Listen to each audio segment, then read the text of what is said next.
Hi friends, அனைவருக்கும் மாலை வணக்கம். இன்றைக்கி ஒரு ஹெல்த் ட்ரிங்க்ஸ் தான் பார்க்க போகிறோம். அதுக்கு தேவையான பொருள் என்னென்னு பார்த்துடலாம். 50 முந்திரி பருப்பு, அது முழு முந்திரி பருப்பாக இருந்தாலும் சரி, பாதி உடச்சலாக இருந்தாலும் சரி, 50 எடுத்துக்கோங்க. அதுக்கு சமமாக பாதாமும் 50 தான், ரெண்டுமே 50 50 வச்சுக்கோங்க. அடுத்து என்னென்னு பார்த்தீங்கன்னா, எள்ளு, கருப்பு எள்ளு. வெள்ளை எள்ளை விட கருப்பு எள்ளில் தான் ஜாஸ்தியாக சத்து இருக்குது. அந்த எலும்பை வலுப்படுத்தக்கூடிய சக்தி அந்த கருப்பு எள்ளில் தான் இருக்குது. இது மூணையுமே நீங்கள் நான் சொன்ன அளவில் வாங்கி வச்சுக்கோங்க. இதை நீங்கள் டபுள் ஆக்கினாலும் ஆக்கிக்கிறலாம், அது உங்கள் விருப்பம். அக்கா இந்த அளவுக்கு தான் நான் எப்பயுமே செய்வேன். இது எனக்கு 1 மாதத்துக்கு வரும். ஏன்னா 1 மாதத்துக்கு மேலே அதை மாதக்கணக்கில் அரைச்சி வச்சு அது ஏதாவது வண்டு வச்சு அல்லது காரில் எடுக்கும், இல்லைன்னா டேஸ்ட்டு இதாயிரும். அதனால் என்ன பண்ணுவேன்னா, ஒரு ஆளுக்கு சாப்பிட்றதுக்கு 1 மாதத்துக்கு இந்த அளவு போதுமானது. சரி மக்களே, இப்போ நம்ம அதை எப்படி செய்முறை பார்த்துடலாம். இப்போ பாதாம் பருப்பையும் முந்திரி பருப்பையும் வறுத்து எடுக்கணும். வறுத்தெடுக்கிறது எப்படி அப்படின்னு பார்த்தீங்கன்னா, அடுப்பை சிம்மில் வச்சுக்கோங்க. சிம்மில் வச்சுட்டு நல்லா பொன்னிறமாக வறுத்தெடுங்க. கொஞ்சம் தானே மக்களே, கை எடுக்காமல் நல்லா வறுத்தோம் அப்படின்னா சூப்பராக வறுபடும். அதுக்கப்புறம் பார்த்திங்கன்னா, பாதாம் முந்திரியை எடுத்துட்டு கருப்பு எள்ளை அதில் போட்டுருங்க. கருப்பு எள்ளை தனியாக வறுக்கணும், ரெண்டையுமே தனித்தனியாக வறுக்கணும். அடுத்தது கருப்பு எள்ளை போட்டு நல்லா பொரியணும். அதாவது வெடிக்கிற சத்தம் கேட்கும் பார்த்துருக்கீங்களா, அந்த மாதிரி கருப்பு எள்ளு நல்லா பொரியணும். அது வரைக்கும் வறுத்தெடுங்க மக்களே. இப்போ என்ன பண்ணுறீங்கன்னா, பாதாம் பருப்பும் முந்திரி பருப்பையும் ஒரு பிளேட்டில் போட்டு ஆற வச்சுருங்க. அதே மாதிரி கருப்பு எள்ளையும் ஒரு பிளேட்டு, ரெண்டையும் தனித்தனியாக ஆற வச்சுருங்க மக்களே. முடிஞ்ச அளவுக்கு நீங்கள் அந்த அடுப்பை ஆன் பண்ணாமல் கூட கடாய் சூட்லேயே நீங்கள் கூட வறுத்து எடுத்துக்கரலாம், அதுவும் நல்லாயிருக்கும். ஏன்னா சீக்கிரமே வறுபடக்கூடியது கருப்பு எள்ளு. அதை அதிகமாக நம்ம வறுத்து அந்த வாசம் அதிகமாகிடுச்சா நம்மளால் குடிக்க முடியாது. அதனால தான் சொல்கிறேன், கொஞ்சம் ஹீட்லேயே போதுமானது. நல்லா டப்பு டப்புன்னு வெடிக்கும் பார்த்திங்களா, அந்த அளவுக்கு வெடிச்சிச்சுன்னா போதுமானது. அப்படியே எடுத்து ஒரு பிளேட்டில் ஆற வச்சுருங்க. ரெண்டையுமே ஆற வச்சதுக்கப்புறம் அரைக்கிறதும் ஒரு விதம் இருக்குது, அதையும் பக்குவமாக செய்யணும். நல்லா ஆற விட்டுருங்க மக்களே. ஒரு 2 மணி நேரம் 1 மணி நேரம் நல்லா ஆறட்டும். ஏன் அப்படி சொல்கிறேன்னா, சூட்டோட எள்ளை மிக்சி ஜாரில் போட்டீங்க அப்படின்னா அப்படியே சக்கை மாதிரி பிடிச்சிக்கிறோம். கருப்பு எள்ளில் தான் நல்லெண்ணெயே எடுக்கிறாங்க, தெரியுமில்ல மக்கள் உங்களுக்கு. அதனால் அந்த ஹீட்டோடு நம்ம சுற்றினோம் மிக்சி ஜாரில் போட்டுன்னா அது ஆயில் பதம் வந்துடும். அதே மாதிரி அது மாதிரி திரளாயிரும். அதனால் என்ன பண்ணுறீங்க, நல்லா ஆற வச்சுருங்க. ஃபஸ்ட்டு எதை மிக்சி ஜாரில் போடணும்னு பார்த்தீங்கன்னா, பாதாம் முந்திரியை நீங்கள் மிக்சி ஜாரில் போட்டு நல்லா அடிச்சுக்கோங்க. எவ்வளோ உங்களால் மாவு பதம் நைஸாக அரைக்க முடியுமோ அந்த அளவுக்கு நீங்கள் அரைச்சிக்கலாம் மக்களே. அதுக்கப்புறம் அதை எடுத்துட்டு தான் நம்ம எள்ளு அரைக்கணும். அதையும் நல்லா பொடி பண்ணிக்கோங்க.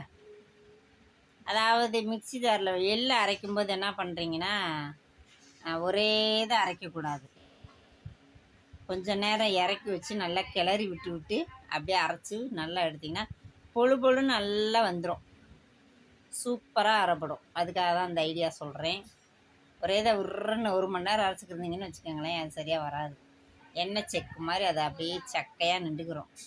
அதனால் கொஞ்சம் எடுத்துகிட்டு அதுக்கப்புறம் ஓட விடுங்க, அப்புறம் கொஞ்சம் எடுத்துகிட்டு அப்புறம் ஓட விடுங்க. இந்த மாதிரி அரைச்சிட்டிங்கன்னா ரெண்டுமே சூப்பராகிடும் மக்களே. ரெண்டுமே நல்ல பொடியாயிரும், நல்ல உதிரியாக இருக்கும். இப்போ நான் ஆற வச்சுருக்கேன் பாருங்கள்.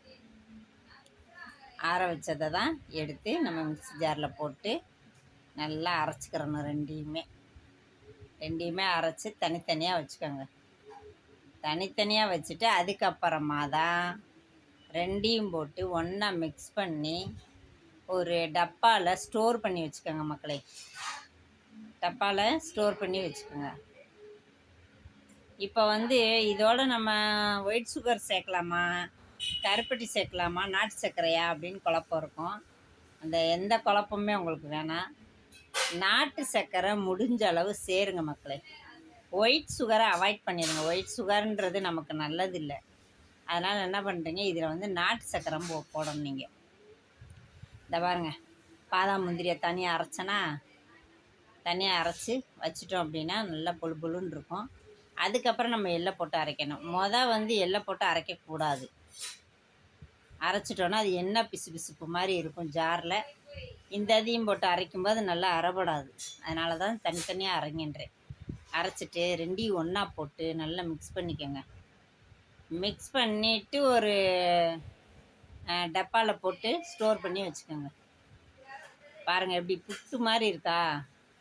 நான் சொன்ன பதத்தில் நீங்கள் அரைச்சிங்க, வறுத்தீங்க, ஆற வச்சிங்கன்னா இந்த மாதிரி தான் வரும் மக்களே. இது வந்து கெட்டி விழுந்தால் நல்லா இருக்காது. அதுக்காக தான் சொல்கிறேன். நான் சொன்ன மாதிரி நீங்கள் செஞ்சீங்க அப்படின்னா சூப்பராக வந்துடும். இதை அப்படியே நம்ம வந்து இந்த டப்பாவில் போட்டு வச்சுக்கலாம். இது வந்து எனக்கு வந்து 1 மாதத்துக்கு வரும் மக்களே.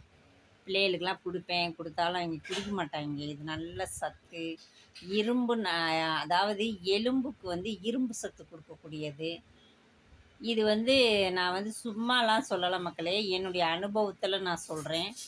இப்போ ரீசெண்டாக வந்து நாங்கள் வீடு காலி பண்ணி போயிட்டோம். அப்போ போகும்போது பசும்பால் வாங்க எனக்கு தோது இல்லை. நான் என்ன பண்ணிட்டேன், பசும்பால்லே குடிச்சு பழகுனனால இதை அப்படியே நான் விட்டுட்டேன் மக்களே. ஒரு 4 மாதம் பார்த்தீங்கன்னா இப்போ எனக்கு முடி வந்து கொத்து கொத்தாக உதிருது, வீடு பூரா உதிருது. அதைத்தான் நான் போய் டாக்டர்கிட்ட கேட்டப்போ அவங்க சொன்னாங்க, இந்த பாருங்கள், 1 கிளாஸ் பால் 1 ஸ்பூனு அதை போட்டாலே போதும்.